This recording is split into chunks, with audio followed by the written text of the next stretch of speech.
next footage you will see will be like a quick testing of me with the Nikon D850 combined with the 1635. I had the opportunity to actually borrow it to see if it's any good for vlogging, but as mentioned before, yeah, like the D850, the quality is really nice, it's really sharp, because at the moment I'm filming this with the Canon. The only problem with that is still the focusing. So I've switched the camera to automatic focus face tracking, meaning if I activate it, the switch on the side, it focuses on my face, but I have no way of checking it. So when I actually focus it on me, the problem there is that I have no way of knowing it is in focus unless I put a mirror behind it or I attach on top of the D850 an external monitor, which is like crazy expensive, so I'm not gonna do that for now. So yeah, I've recorded some stuff outside when it was sunny. The only problem is when I came back in, the focus was behind me, like in the back, and not on me. And when you're actually shooting at low apertures like 1.8, 2.8, it gets really frustrated because yeah, you record something, and I'm not in the habit of actually redoing things, meaning the first time you do it, it's really like enthusiastic because it's the first time you're actually recording it.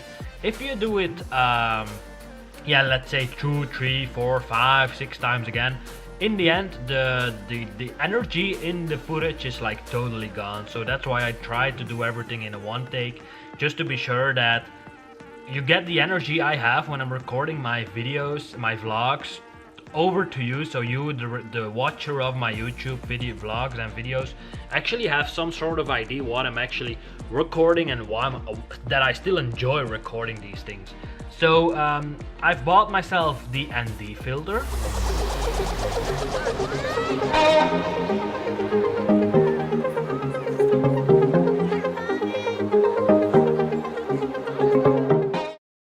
So I've switched it on to the 24mm, which is a 35mm diameter. I've attached it to it, and when it was sunny outside, I went outside, played around with switching it by just turning it. You can actually make the footage darker or brighter without actually having to adjust the aperture, the ISO, or the shutter speed. So as with movie, it's really easy to actually dial in the settings and just don't touch anything anymore, but just use the variable ND filter, to act neutral density filter, to actually control the brightness or the darkness in the footage. So this is actually the D850 attached with the battery grip and the 24mm, as you can see on the footage. I'm just watching the screen and see if it gets in focus or not. Yeah, there you can see. So you can actually see, like, this is the lens, and then if I zoom in a bit or like put it closer, you can actually see in front of it the ND filter attached to it. As I mentioned before, I'm just gonna wait. As I mentioned before, it's like really heavy, so you actually have to have like a really steady hand when you're actually filming, otherwise the footage always goes like this. And in Premiere you have the warp stabilizer, which actually yeah, controls the movement of yourself or the camera to actually stabilize it. It works, but when the shaking is too much, it gets weird and it doesn't work at all. So I'm still messing around and deciding if I want to switch entirely to the Nikon system or just keep filming my vlogs on the Canon G7X Mark II. So I'm just testing this now to see if I'm still in focus or not, because at the moment I'm shooting this with my arm like a little bit closer to me.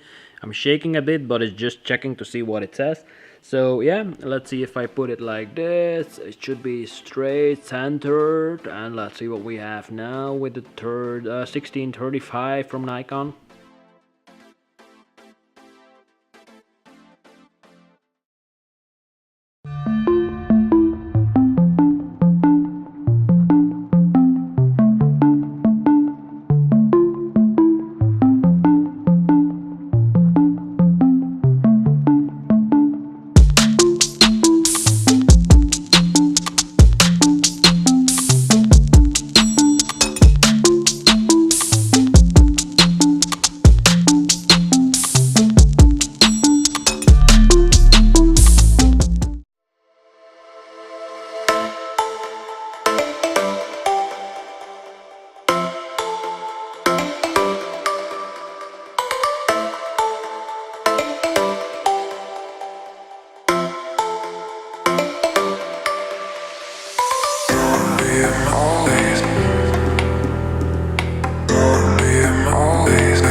Hey, welcome YouTube. So, I'm gonna handle two things. One will be how to actually stretch the background when you're actually got stuff going on in the background, or if your background is not like wide enough, how you can easily stretch it without having to clone or heal it totally out. Another thing we're gonna talk about is the fade command. What is actually the fade command? That's actually when you use a tool in Photoshop, but you can actually diminish the total percentage of the use. A lot of people don't know this feature exists, but I'm gonna handle it with you guys in Photoshop. So let's switch to the other screen and I'll see you there. So now that we're actually opened up Photoshop, you can see in this image that we actually got like a foam board on the left side, and we got a little bit of the tripod feet on the right side. So this is a totally unretouched image. It's from the series I've did with Yenna. And then when we go back to Photoshop, I'm just gonna fix this part on an easy way. So normally what we do is we take like a healing brush, we sample, we paint over it, then it calculates it. It lets you make it has an algorithm which actually calculates the mixture of paint and texture together. As you can see, I even got a really quick system. It takes a lot of time, actually too much time. So I'm gonna cancel this one out. So a quick fix to actually do this is really easy. You just duplicate your layer. This can go in two ways. So you can actually hit the keys on the keyboard, which are Control or Command J. Then it duplicates the layer. Another option is actually that you just take the layer and drag it down to the second icon, which actually is the icon for a new layer. So if I switch it on and off, you should not see any changes. So the first thing we need to do is actually make a selection out of the thing we want to change. So for this, I'm gonna use the rectangle marquee tool, and I'm just gonna make a selection with a feather of 0 around this size. So if you got another situation, you can actually just you make a selection of the part that you actually want to stretch out, and then you let Photoshop do the work for you. So we're gonna go to, so when we have made the selection, we're gonna go to Edit, and then we got a comment which says Content Aware Scale. If we hit that, you get the marching ants to actually activate the selection, and we got those corner points where we can actually drag. So if I go over it, I hover over it, I see my mouse cursor change into like an arrow which goes left and right. So the easy thing now is just hit this one and just stretch it out. And as you can see, I just confirmed it with hitting enter on the keyboard. After this, I do a deselect of my selection. So I hit Control or Command D, but what you also can do is select, deselect. Now, as you can see, if I zoom in, because it's like an even out background, you will not actually see any weird things going on. It can always happen, don't get me wrong. So we just got this little red feather from a previous shoot on the floor. So I'm just gonna use the healing brush, the spot healing brush, and then I'm just gonna quickly go over it. And that's a quick way to actually just fix corners of images that are not complete. So like if you got, for instance, a model just standing straight and you got a backdrop behind her, but it's not wide enough, just make a selection out of it as close as you can actually to the model. So don't just take, like, for instance, this part, but take the entire part and then stretch it out. Also the same with the feet here. You can actually just make a selection of it. Just go to Edit, Content Aware Scale, and just stretch it out. Now do keep in mind the backdrop has no defined lines or anything in it. So if we actually stretch it out, you don't see it. Keep that in mind. If you stretch too far, you will be seeing it, but like this, it's okay. So that's one tip for this week. So Content Aware Scale, really easy, really quick to actually use instead of using the regular healing brush or the clone stamp. So that's tip number one. And then the second tip, I'm gonna show it on this image, but it's more like for if you want to remove eye bags, but not make it look totally fake. So I'm gonna just create a new layer. I'm gonna zoom in. This can be done by just using this one, or just holding Control, Command, Space, and just zoom in like this. Now, for instance, if I want to remove the eye bag, she doesn't have eye bags, but if I want to remove it, I just created a new layer by just hitting this little icon here. And then I'm gonna use the normal healing brush. I'm gonna resize my brush, and then I'm gonna hit Alt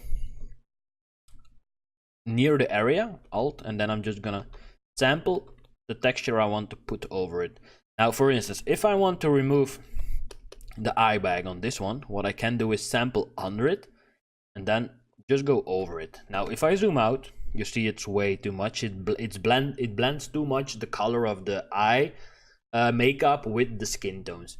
So when we go on top, you actually have a command which is called fade. What this does is it actually can, if you hit it like edit, fade healing brush, you actually have an opacity slider where you can actually slide it up till so this is 0%. So you can actually slide it up till a certain point that you go like, yeah, okay, I like it like that. So at this moment, let's go with 65. It's okay, it's not too much, not too heavy. So what you can say now is like, yeah, but hey, you can also use opacity for it. That's true, but then if you do it of the opacity of the layer, you actually have to diminish the entire layer, the effect. So now if you just use like the healing brush, like for instance on this thing, if I do this and I do it just in one piece, so not like lifting up the brush, and then I go to edit, fade healing brush, I can actually go down again to actually have it blend in a little bit better, to not like make it too fake in general. It's the same for like instance this little line here. If I make a new layer, I just sample here, then I just go over it. As you can see now it's a little bit too much, so I'm gonna go to edit, fade healing brush, and then so that you still actually have a little bit of the line, because that's a natural line. And then yeah, you can see the result. Now you can do it on the entire layer. Just keep in mind, if you use the fade command, it only works on the last tool you have used from the tools panel. So if I use the clone stamp, for instance, let's go with 10% flow, current and below, really important. Like if I sample this one, I just paint over it, then I can go to edit, fade, and then the name of the last tool, and then I can just like diminish it so that it's not too much.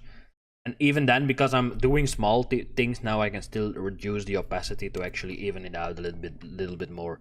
So if you guys and girls got questions about the fade comment or the content aware scale tool, or it's not a tool, it's actually just a menu, just let me know below, and then I'll be sure to answer the questions you got for me. Again, keep in mind, it's done on a white backdrop. It can also work with a more busy backdrop. I'm gonna look in the archive if I have an image, and if I got one, you will see it now, me using it. If not, yeah, then just trust me on my word that it works really well. Also, if you're using paper backdrops, don't be afraid to actually use them. They are really, the tool really works really nice. So just use it. Don't be afraid to try and experiment with it. Don't forget about the fade command, because it's not used that often, but like for eye bags, or if you heal something and you don't want to make a mixture too much, just reduce it with the fade. So that's it for this week's vlog, and if you guys and girls got questions or any topics you want to see in a future vlog, don't hesitate to actually let me know below. I'm just hitting the mic again, but don't forget below, and please subscribe, give me a thumbs up if you like the content, and then I'll see you guys and girls next week. Bye bye.